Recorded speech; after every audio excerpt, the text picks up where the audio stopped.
அப்புறம் என்ன மக்களே, டிடிஎஃபோட வின்னர் நம்ம ரயான்னு சொல்லி அறிவிச்சிடலாமா? என்னை பொறுத்தவரைக்கும் ரயான் தான் ப்ரோ. இல்லை மாற்று கருத்துக்களே கிடையாது, கண்டிப்பாக மாற்று கருத்துக்கள் கிடையாது.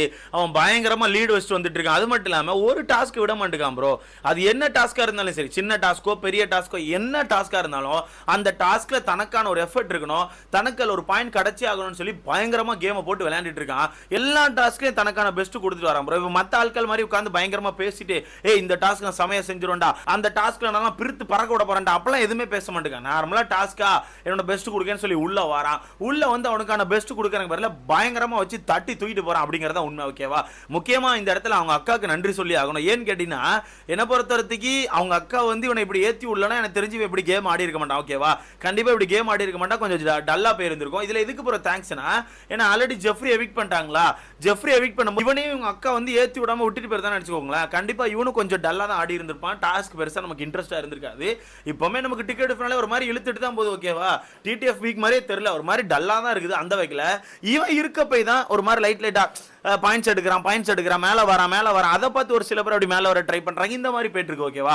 இவனும் இல்லாம இருந்திருந்தா, இல்ல இவனும் பெருசா எஃபர்ட் போடாம இருந்திருந்தா, கண்டிப்பா சொல்றேன் இந்த டிக்கெட் ஃபைனலே வீக் அப்படிங்கிறது ஒரு மாதிரி மண்ணை கவிருக்கும் அப்படிங்கிறது தான் உண்மை. ஓகேவா? அந்த வகையில் நேத்துக்கான எபிசோட் நீங்க பார்த்துருப்பீங்க. நேத்துக்கான எபிசோட்லேயே நம்ம ரயான் அவர்கள் தான் லீடிங் வச்சிருந்தாங்க. ரயான் ஃபர்ஸ்ட் இடத்துலையும், ரெண்டாவது இடத்துல முத்துக்குமரன், மூணாவது இடத்துல நம்ம விஜய் விஷால், நாலாவது இடத்துல தீபக், அஞ்சாவது இடத்துல ஜாக்லின், ஆறாவது இடத்துல மஞ்சரி, ஏழாவது இடத்துல பவித்ரா, எட்டாவது இடத்துல ராணோ, ஒன்பதாவது இடத்துல சௌந்தர்யா, 10வது இடத்துல அருண். ஓகேவா? இப்போ 10 பேருமே ஆக்சுவலாக பாயிண்ட்ஸ் எடுத்துட்டாங்க. ஓகே, இப்படி 10 பேருமே ஆக்சுவலாக பாயிண்ட்ஸ் எடுத்துட்டாங்க. ஆனால் இந்த பாயிண்ட்ஸில் பயங்கரமான டிஃபரன்ஸ் இருக்குது. எல்லாருக்குமே கொஞ்சம் டிஃபரன்ஸ் இருக்குது. இதில் முதல் 3 பேரை மட்டும் நான் சொல்கிறேன். ஓகே, முதல் 3 பேருக்கான பாயிண்ட்ஸை மட்டும் சொல்கிறேன். முதல் இடத்துல ரயான் இருக்கான் 8 பாயிண்ட்ஸ், ரெண்டாவது இடத்துல முத்துக்குமரன் 6 பாயிண்ட்ஸ், மூணாவது இடத்துல விஜய் விஷால் அவனும் 6 பாயிண்ட்ஸ், நாலாவது இடத்துல தீபக் அண்ணன் அவங்களும் 5 பாயிண்ட்ஸ், அப்புறம் 5வது இடத்துல இருக்க ஜாக்லின் அவங்களும் 5 பாயிண்ட்ஸ். ஓகேவா? ஸோ இதில் சொல்ல போனால் முதல் இடத்துல இருக்க நம்ம ரயான் மட்டும்தான் கரெக்டான பாயிண்ட்ஸ் எடுத்து லீடிங்கில் இருக்கான். ரெண்டாவது இடத்துக்கு நம்ம முத்துக்குமரன், விஜய் விஷால் இவங்க 2 பேருமே 6 பாயிண்ட் எடுத்து ரெண்டாவது இடத்தை பிடிச்சிருக்காங்க. அடுத்த மூணாவது இடத்தை பொறுத்தவரைக்கும் நம்ம தீபக் அண்ணன், ஜாக்லின், மஞ்சரி இந்த 3 பேருமே ஆக்சுவலா பாயிண்ட் எடுத்து வச்சிருக்காங்க, 5 பாயிண்ட் எடுத்து வச்சிருக்காங்க.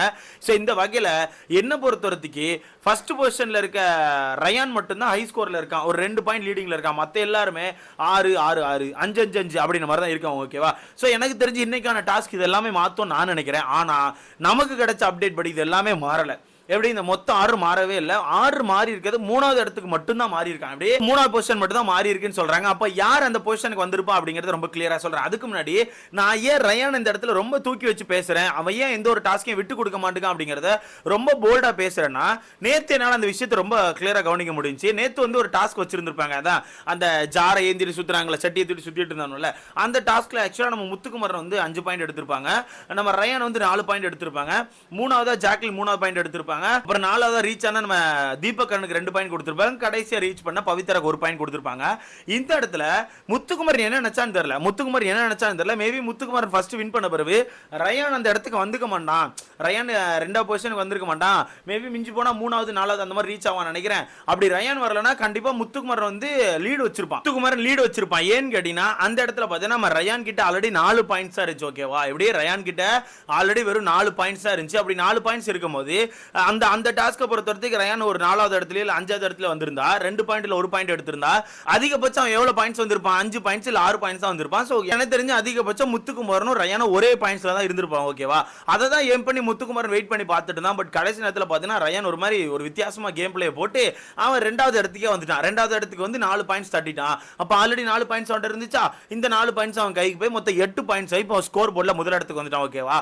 இந்த இடத்துல பார்த்தீங்கன்னா 2வது நம்ம முத்துக்குமரன் ஃபர்ஸ்ட் ரீச் ஆயிருப்பான்ல, அதுக்கு 5 பாயிண்ட் கொடுத்திருந்தாங்க. ஆல்ரெடி அவன்கிட்ட 1 பாயிண்ட்ஸ் இருந்துச்சு, 6 பாயிண்ட் ஆகி ஸ்கோர் போர்ட்ல 2வது இடத்துல இருக்கான்.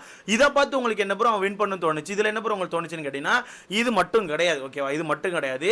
இந்த டாஸ்க்ல அவனுக்கான பெஸ்ட் போட்டுட்டானா, இந்த டாஸ்க் முடிஞ்ச பிறகு உள்ள கூட்டு பிக் பாஸ் ஒரு சில விஷயங்கள் பேசியிருப்பார்ல, அதான் நியூ இயர் செலிப்ரேஷன் அப்படிங்கிறதுக்கு நான் சாப்பாடு கொடுக்குறேன், சாப்பாடு வேணுமா, பாயிண்ட்ஸ் வேணுமா சொல்லுங்க, நான் அதுக்கு ஏற்ற மாதிரி பேசிக்கிறேன், பாயிண்ட்ஸ் வேணுமா, அப்போ இருங்க நான் ஒரு 5 பேருக்கு சாப்பாடு தரேன், ஒரு 5 பேருக்கு பாயிண்ட்ஸ் தரேன், அதை நீங்களே பேசி சொல்லுங்கன்னு சொல்லியிருப்பார்ல.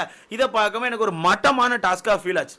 எப்படியே ஒரு மட்டமான டாஸ்கா ஃபீல் ஆச்சு. ஏன்னா சரி ஓகே பிக் பாஸ் எனக்கு புரியுது, ஏன்னா வேற டாஸ்க் வைக்க முடியல, வேற என்ன டாஸ்க் வச்சாலும் அவனை உருப்படி ஆட மாட்டேங்கான், அதனால என்னால வேண்டா வெறுப்புக்கு பண்றீங்க அப்படிங்கிறது எனக்கு தெரியுது, ஓகேவா, இல்ல நான் சொல்ல மாட்டேன். இருந்தாலுமே நீங்க அந்த இடத்துல ஒரு மொக்க டாஸ்க் வைக்கிறீங்க தெரியுமா? நேத்துக்கான எபிசோட்ல பார்த்திருப்பீங்க, காலங்காத்தால அந்த மார்னிங் ஆக்டிவிட்டி மாதிரி ஒன்று வச்சு அதை டாஸ்க்ன்ட்டாங்க ஃபர்ஸ்ட், ஓகேவா, அதை டாஸ்க்னு சொல்லி ஒரு 3 பாயிண்டா மஞ்சரிக்கு சும்மா தூக்கி கொடுத்துட்டாங்க.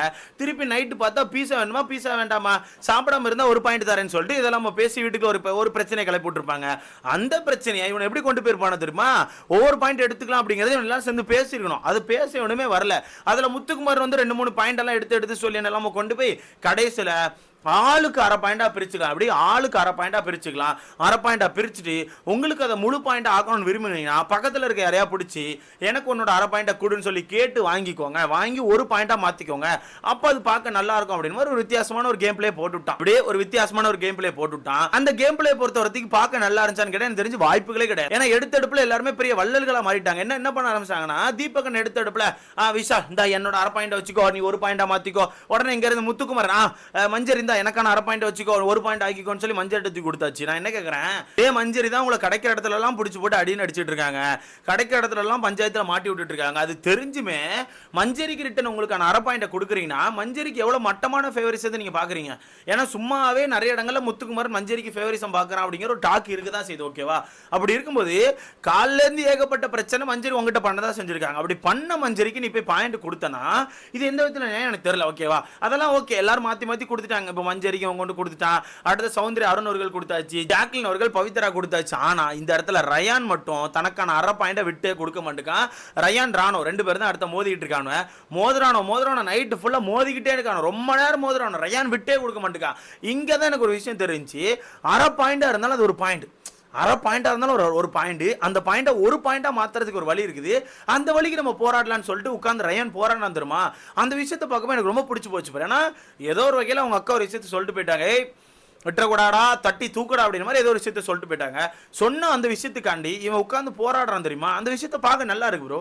உண்மையாவே பார்க்க எனக்கு பர்சனலா பிடிச்சிருக்கு. பரவாயில்ல, ஏதோ ஒன்று சொல்லியிருக்காங்க, அந்த விஷயத்துக்காண்டி போராடுறான்னு சொல்லிட்டு எனக்கு ரொம்ப பிடிச்சிருக்கு. ரொம்ப நேரம் போராடினா இங்கே பார்த்தீங்கன்னா மற்ற ஆட்கள் பீஸா சாப்பிட ஆரம்பிச்சாச்சு. இங்கே உட்காந்து முத்துக்குமார் வந்து அதை களைச்சு விட்றக்கலாம் என்னமோ ட்ரை பண்ணுறேன், கொடுத்துட்டு வாடா அப்படின்ற மாதிரி ரயான்ட்ட என்னமோ சொல்கிறான். சொன்னா கூட ரயான் டென்ஷன் ஆகி நீ அமைதியாடுறா நான் போராடுவேன்னு சொல்லி ரொம்ப நேரம் போராடுறான். பிக் பாஸ் கடுப்பாய் கேட்க ஆரம்பிச்சப்பறம் தான் கொஞ்சம் கழிச்சு தான் என்ன பண்ணுறான்னா, சரி இந்தா ராணோ நீயே வச்சுக்கோன்னு சொல்லி ராணோட்ட கொடுத்துட்டு வரான், ஓகேவா. இருந்தாலுமே அந்த இடத்துல ராணோ தவிர வேற யாராக இருந்தால் கண்டிப்பாக கொடுத்துருக்க மாட்டான். ஏன்னா ராணோ கிட்ட ஸ்கோர் கம்மியாக தான் இருக்குது, எப்படியே ராணோ கிட்ட ஸ்கோர் கம்மியாக தான் இருக்குது.